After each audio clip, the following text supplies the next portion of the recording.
السلام علیکم ورحمۃ اللہ وبرکاتہ۔ میرے پیارے بچوں، آپ سب کو دل کی گہرائیوں سے خوش آمدید آن لائن کلاسز میں۔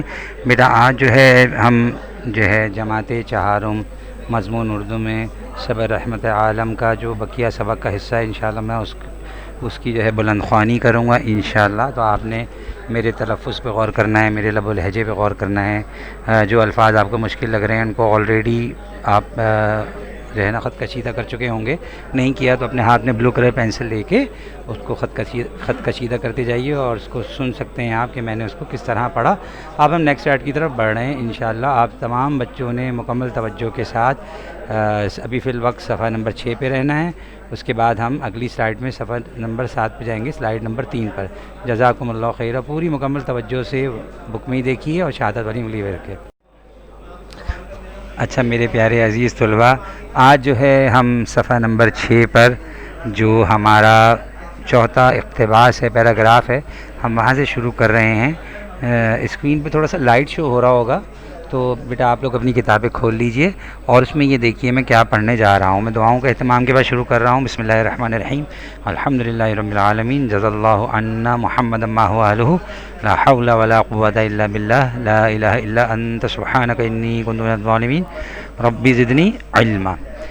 قریش منتظر تھے کہ آپ صلی اللہ علیہ وآلہ وسلم اب کیا کرتے ہیں۔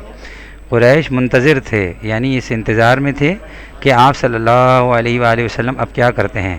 آپ صلی اللہ علیہ وآلہ وسلم نے اپنے خطاب میں فرمایا، آپ صلی اللہ علیہ وآلہ وسلم نے اپنے خطاب میں فرمایا، یہ انورٹڈ کامز ہیں، ٹھیک ہے بیٹا، واوین کہتے ہیں اس کو۔ آپ دیکھیے اس میں بڑی سب سے اہم بات آ رہی ہے، ٹھیک ہے۔ قریش کے لوگوں ان کو مخاطب کیا، تمہارا کیا خیال ہے، میں تمہارے ساتھ کیسا سلوک کرنے والا ہوں، یہ سوال پوچھا۔ انہوں نے کہا آپ کریم بھائی ہیں اور کریم بھائی کے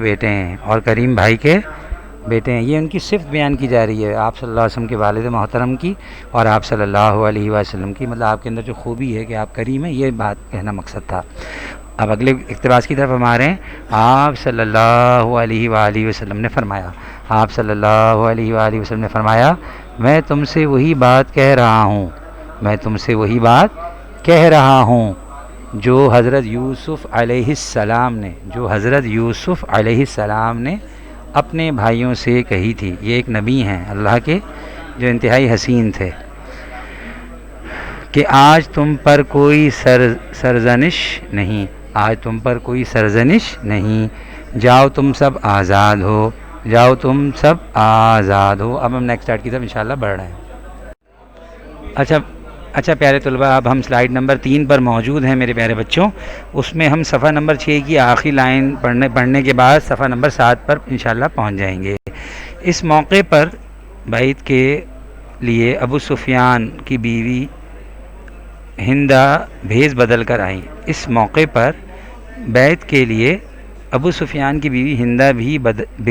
بھیس بدل کر مطلب روپ بدل کر آئیں۔ یہ وہی عورت تھی جس نے غزوہ احد میں اب میں صفحہ نمبر 7 پہ پڑھ رہا ہوں۔ حضور صلی اللہ علیہ وسلم کے چہیتے چچا حضرت حمزہ رضی اللہ تعالی عنہ کی لاش کے ساتھ بے حرمتی کی تھی۔ حضور صلی اللہ علیہ وآلہ وسلم نے اس کی الٹی سیدھی باتوں سے اسے پہچان لیا۔ حضور صلی اللہ علیہ وآلہ وسلم نے اس کی الٹی سیدھی باتوں سے اسے پہچان لیا اور مسکرانے لگے۔ آپ صلی اللہ علیہ وسلم نے فرمایا، اچھا تم ہندہ ہو۔ آپ صلی اللہ علیہ وسلم نے فرمایا، اچھا تم ہندہ ہو۔ ہندہ نے کہا ہاں۔ اے اللہ کے نبی صلی اللہ علیہ وسلم، جو کچھ ہو چکا اسے معاف فرما دیجئے، آپ صلی اللہ علیہ وآلہ وسلم نے اسے بھی معاف فرما دیا۔ آپ صلی اللہ علیہ وسلم نے آپ صلی اللہ علیہ وآلہ وسلم نے اسے بھی معاف فرما دیا اور اسلام میں داخل فرما لیا اب ہم نیکسٹ سلائیڈ کی طرف بڑھ رہے ہیں، مکمل توجہ رکھیے کتاب میں، ادھر ادھر بالکل نہ دیکھیے۔ اچھا میرے عزیز طلباء کرام، اب ہم سلائیڈ نمبر 4 پر موجود ہیں اور میں سبق کو آگے جاری رکھ رہا ہوں، انشاءاللہ آگے بڑھاتا ہوں۔ اب اس سبق میں اس صفحے پہ صفحہ نمبر 7 پر میں پڑھ رہا ہوں، انشاءاللہ پڑھنے جا رہا ہوں۔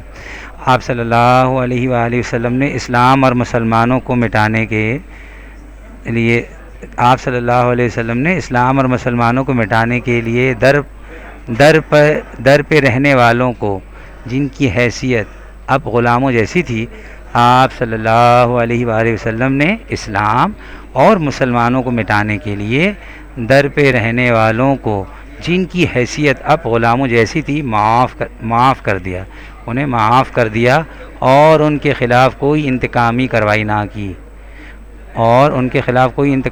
نہ کی اگلے اقتباس میں آ گیا ہوں، میں پہنچ چکے ہیں، آپ سب بھی وہیں آ جائیں۔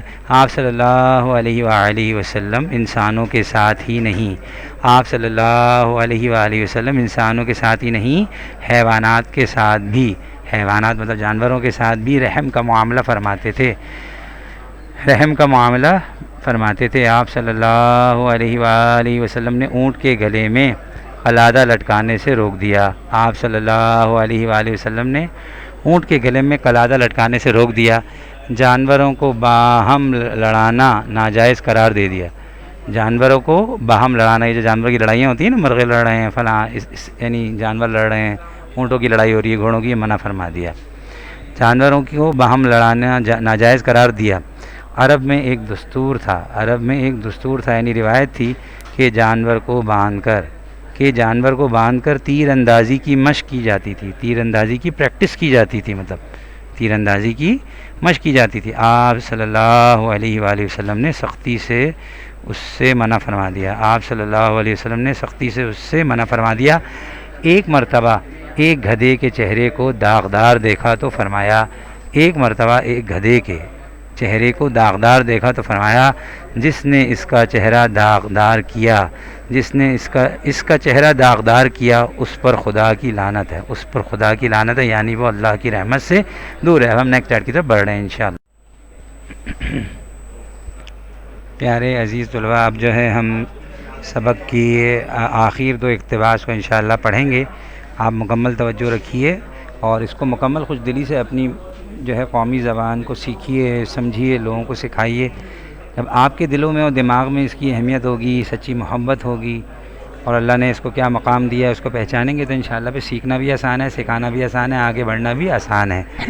ٹھیک ہے بیٹا، اب دیکھیے ہم یہاں سے پڑھ رہے ہیں، ایک سفر میں، سلائیڈ پہ بھی آپ کے موجود ہے۔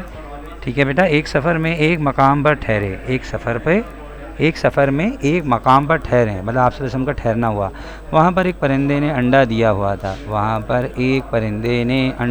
ہوا تھا، ایک شخص نے اس کا انڈا اٹھا لیا، چڑیا بے قرار ہو کر پر مارنے لگی، آپ صلی اللہ علیہ وسلم نے دریافت فرمایا، یعنی معلوم فرمایا، آپ صلی اللہ علیہ وسلم نے دریافت فرمایا، اس کا انڈا چھین کر کس نے اس کو اذیت دی؟ ایک شخص نے کہا یا رسول اللہ، کیونکہ آپ صلی اللہ علیہ وسلم ان کے سامنے موجود تھے، یا رسول اللہ، مجھ سے یہ حرکت سرزد ہوئی، یا رسول اللہ، مجھ سے یہ حرکت ہوئی، فرمایا اسے وہیں رکھ دو، آپ صلی اللہ علیہ وآلہ وسلم کسی جانور کے ساتھ زیادتی ہوتی